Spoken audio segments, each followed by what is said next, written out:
ಬೇಸಿಗೆ ಕಾಲ ಶುರುವಾಯಿತು. ಈ ಟೈಮಲ್ಲಿ ಕಾಮನ್ ಆಗಿ ಎಲ್ಲರೂ ಫೇಸ್ ಮಾಡೋ ಹೆಲ್ತ್ ಕಂಡೀಷನ್ ಅಂದ್ರೆ ಬೇಗ ಡಿಹೈಡ್ರೇಟ್ ಆಗೋದು, ಬೇಗ ಎನರ್ಜಿ ಡೌನ್ ಆಗೋದು, ಬಾಡಿ ಓವರ್ ಹೀಟ್ ಆಗೋದು, ಈ ತರದ್ದೆಲ್ಲ ಆಗ್ತಾ ಇರುತ್ತೆ. ಇದಕ್ಕೆಲ್ಲ ರಾಮಬಾಣ ಅಂದ್ರೆ ಬಾರ್ಲಿ ನೀರು. ಬೇಸಿಗೆಯಲ್ಲಿ ಯಾಕೆ ಇದನ್ನ ಕುಡಿಲೇಬೇಕು, ಇದರ ಬೆನಿಫಿಟ್ಸ್ ಏನು, ಅಂಡ್ ಇದು ಬೆಸ್ಟ್ ಅನ್ನೋದಕ್ಕೆ ಏನ್ ಪ್ರೂಫ್ಸ್ ಇದೆ, ಏನ್ ರಿಸರ್ಚ್ ಆಗಿದೆ, ಯಾರು ಕುಡಿಬೇಕು, ಯಾರು ಅವಾಯ್ಡ್ ಮಾಡಬೇಕು, ಇದೆಲ್ಲದ್ರ ಬಗ್ಗೆ ಇವತ್ತಿನ ಎಪಿಸೋಡ್ ನಲ್ಲಿ ತಿಳಿಸ್ತೀನಿ. ವೆಲ್ಕಮ್ ಟು GSS ಮಾಧ್ಯಮ.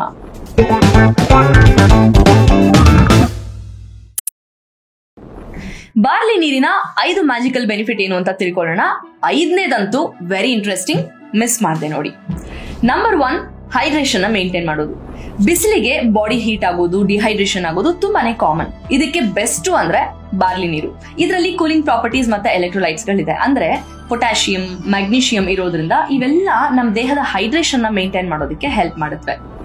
ನಂಬರ್ 2, ಇಮ್ಯುನಿಟಿ ಬೂಸ್ಟ್ ಮಾಡೋದು. ನಾವು ಬೇಸಿಗೆಯಲ್ಲಿ ಬೇಗ ಟಯರ್ಡ್ ಆಗ್ತೀವಿ, ಎನರ್ಜಿ ಸ್ವಲ್ಪ ಡೌನ್ ಆಗ್ತಾ ಇರುತ್ತೆ. ಈ ಟೈಮಲ್ಲಿ ಬಾರ್ಲಿ ನೀರು ಕುಡಿಯೋದ್ರಿಂದ ನಮ್ಮ ಎನರ್ಜಿ ಜಾಸ್ತಿ ಆಗುತ್ತೆ. ಹೇಗೆ ಅಂದ್ರೆ ಇದರಲ್ಲಿರೋ B vitamins, iron, magnesium, manganese ಇದೆಲ್ಲ ಎನರ್ಜಿ ಪ್ರೊಡಕ್ಷನ್ಗೆ ಹೆಲ್ಪ್ ಮಾಡುತ್ತೆ. ನಂಬರ್ 3, ಕೊಲೆಸ್ಟ್ರಾಲ್ ಕಂಟ್ರೋಲ್ ಮಾಡಕ್ಕೆ. ಬಾರ್ಲಿಯ ಮತ್ತೊಂದು ಬೆನಿಫಿಟ್ ಅಂದ್ರೆ ಈವನ್ ಮೆಡಿಕಲ್ ಸ್ಟಡೀಸ್ ಕೂಡ ಇದನ್ನ ಪ್ರೂವ್ ಮಾಡಿದೆ. ಇದು ಕೆಟ್ಟ ಕೊಲೆಸ್ಟ್ರಾಲ್ ನ ಕಂಟ್ರೋಲ್ ಮಾಡುತ್ತೆ. ಇದರಲ್ಲಿರೋ ಬೀಟಾ ಗ್ಲೂಕನ್ ಅಂದ್ರೆ ಸಾಲ್ಯುಬಲ್ ಫೈಬರ್, ಒಂದು ರೀತಿಯ ಡಯಟರಿ ಫೈಬರ್, ಅದು ನೀರಿನಲ್ಲಿ ಕರಗುತ್ತೆ. ಇದು ಬ್ಯಾಡ್ ಕೊಲೆಸ್ಟ್ರಾಲ್ ಅಂದ್ರೆ LDL ಲೆವೆಲ್ಸ್ ನ ಕಡಿಮೆ ಮಾಡುತ್ತೆ. ಇದರಿಂದ ಹಾರ್ಟ್ ಹೆಲ್ತ್ ಪ್ರೊಟೆಕ್ಟ್ ಆಗುತ್ತೆ, ಬ್ಲಡ್ ಪ್ರೆಷರ್ ಕಂಟ್ರೋಲ್ ಮಾಡುತ್ತೆ. ಮಾಡರ್ನ್ ಮೆಡಿಕಲ್ ಸೈನ್ಸ್ ಮಾತ್ರ ಅಲ್ಲ, ಇವನ್ ನ್ಯಾಚುರೋಪತಿ ಅವರು ಕೂಡ ಹೈ ಬ್ಲಡ್ ಪ್ರೆಷರ್ಗೆ ಬಾರ್ಲಿ ನೀರನ್ನ ಸಜೆಸ್ಟ್ ಮಾಡ್ತಾರೆ. ನಮ್ ಚಾನೆಲ್ ಅಲ್ಲೇ ನ್ಯಾಚುರೋಪತಿ ಎಕ್ಸ್ಪರ್ಟ್ ಕೂಡ ಇದನ್ನ ರೆಫರ್ ಮಾಡಿದ್ದಾರೆ. Number 4, controls diabetes. ಬಾರ್ಲಿಲಿ ಹೈ ಫೈಬರ್ ಕಂಟೆಂಟ್ ಇದೆ. ಇದು ಶುಗರ್ ಅಬ್ಸಾರ್ಪ್ಷನ್ ನ ಸ್ಲೋ ಮಾಡುತ್ತೆ. ಇದರಿಂದ ಬ್ಲಡ್ ಶುಗರ್ ಲೆವೆಲ್ಸ್ ಸಡನ್ ಆಗಿ ಸ್ಪೈಕ್ ಆಗೋದನ್ನ ತಡಿಬಹುದು. ಇದು ಸೈಂಟಿಫಿಕಲಿ ಪ್ರೂವ್ ಆಗಿರುವಂತದ್ದು. ಟೈಪ್ 2 ಡಯಾಬಿಟೀಸ್ ಪೇಷಂಟ್ಸ್ ಮೇಲೆ ಇದರ ಸರ್ವೆ ಕೂಡ ನಡೆಸಿದ್ದಾರೆ. ಡಯಾಬಿಟಿಸ್ ಪೇಷಂಟ್ಸ್ಗೆ 5 ದಿನ ವೈಟ್ ರೈಸ್ ತಿನ್ನಕ್ ಹೇಳಿದ್ದಾರೆ. ಅದಾದ್ಮೇಲೆ ಬಾರ್ಲಿ ರೈಸ್ ತಿನ್ನೋದಿಕ್ ಹೇಳಿದ್ದಾರೆ. ಬಾರ್ಲಿ ರೈಸ್ ತಿಂದಾಗ ಬ್ಲಡ್ ಶುಗರ್ ಕಮ್ಮಿ ಆಗಿರೋದು ರಿಸಲ್ಟ್ ನಲ್ಲಿ ಸಿಕ್ಕಿದೆ. ಬಾರ್ಲಿ ತಿಂದಾಗ ಶುಗರ್ ಹೇಗೆ ಕಂಟ್ರೋಲ್ ಆಗುತ್ತೆ ಅಂದ್ರೆ ಬಾರ್ಲಿಲಿ ಇರೋ ಬೀಟಾ ಗ್ಲೂಕನ್ ಶುಗರ್ ಅಬ್ಸಾರ್ಪ್ಷನ್ ನ ಸ್ಲೋ ಮಾಡುತ್ತೆ. ಇದರಲ್ಲಿರೋ ಮ್ಯಾಗ್ನೀಷಿಯಂ ಇನ್ಸುಲಿನ್ ಫಂಕ್ಷನ್ ನ ಎನ್ಹಾನ್ಸ್ ಮಾಡುತ್ತೆ. ಇದರಲ್ಲಿರೋ low glycaemic index sugar spikes ಆಗದೆ ಇರೋ ತರ ನೋಡ್ಕೊಡುತ್ತೆ. ಇದರಲ್ಲಿರೋ ರೆಸಿಸ್ಟೆಂಟ್ ಸ್ಟಾರ್ಚ್ ಗ್ಲೂಕೋಸ್ ನ ಕಂಟ್ರೋಲ್ ಮಾಡುತ್ತೆ. Last but not the least, number 5, urinary tract infection. ಇಷ್ಟೊತ್ತು ನಾವು ಬಾರ್ಲಿ ಸೈಂಟಿಫಿಕಲಿ ಮತ್ತೆ ನ್ಯಾಚುರೋಪತಿಲಿ ಹೇಗೆ ಬೆನಿಫಿಟ್ ಮಾಡುತ್ತೆ ಅಂತ ತಿಳ್ಕೊಂಡ್ವಿ. ಈಗ ಬಾರ್ಲಿ ಬಗ್ಗೆ ಆಯುರ್ವೇದ ಏನ್ ಹೇಳುತ್ತೆ ಅನ್ನೋ ಇಂಟ್ರೆಸ್ಟಿಂಗ್ ವಿಚಾರನ ತಿಳ್ಕೊಳ್ಳೋಣ. ಸಂಸ್ಕೃತದಲ್ಲಿ ಇದನ್ನ ಯವ ಅಂತ ಕರೀತಾರೆ.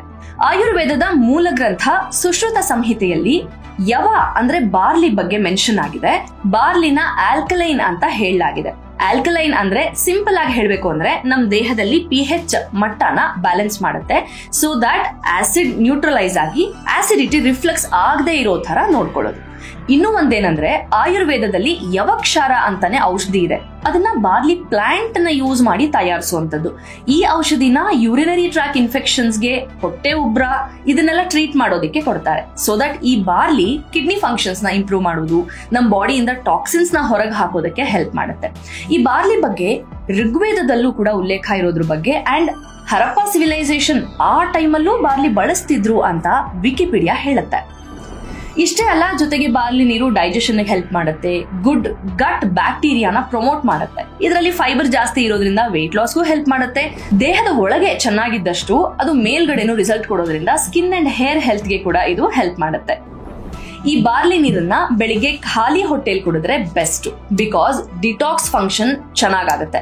ಅದು ಬಿಟ್ಟು ಮಧ್ಯಾಹ್ನ ಟೈಮ್ ಕುಡಿಯೋದ್ರಿಂದ ಬಾಡಿ ಹೈಡ್ರೇಟೆಡ್ ಆಗಿರುತ್ತೆ. ಊಟಕ್ಕೆ ಮುಂಚೆ ಕುಡಿದ್ರೆ ವೇಟ್ ಲಾಸ್ಗೆ ಬೆಸ್ಟ್. ಇದು ಯೂರಿನೇಷನ್ ಇನ್ಕ್ರೀಸ್ ಮಾಡೋದ್ರಿಂದ ನೈಟ್ ಅಲ್ಲಿ ಕುಡಿಯೋದನ್ನ ಮಾತ್ರ ಅವಾಯ್ಡ್ ಮಾಡಿ. ವಾರದಲ್ಲಿ 3 ಸಲ ಕುಡಿದ್ರೆ ಸಾಕು. ಇನ್ ಕೇಸ್ ಗ್ಲೂಟೆನ್ ಅಲರ್ಜಿ ಏನಾದ್ರೂ ಇತ್ತು ಅಂತ ಹೇಳಿದ್ರೆ ಇದನ್ನ ಅವಾಯ್ಡ್ ಮಾಡ್ಬಿಡಿ. ಸೊ ಈ ಸಮ್ಮರ್ ಅಲ್ಲಿ ಬಾರ್ಲಿ ನೀರು ಕುಡಿಯೋದನ್ನ ಮಿಸ್ ಮಾಡ್ಲೇಬೇಡಿ. ಇನ್ನೊಂದಷ್ಟು ಹೆಲ್ತ್ ಟಿಪ್ಸ್ ಗಾಗಿ ನೋಡ್ತಾ ಇರಿ GSS ಮಾಧ್ಯಮ. ಇದು ಕನ್ನಡದ best health and wellness channel.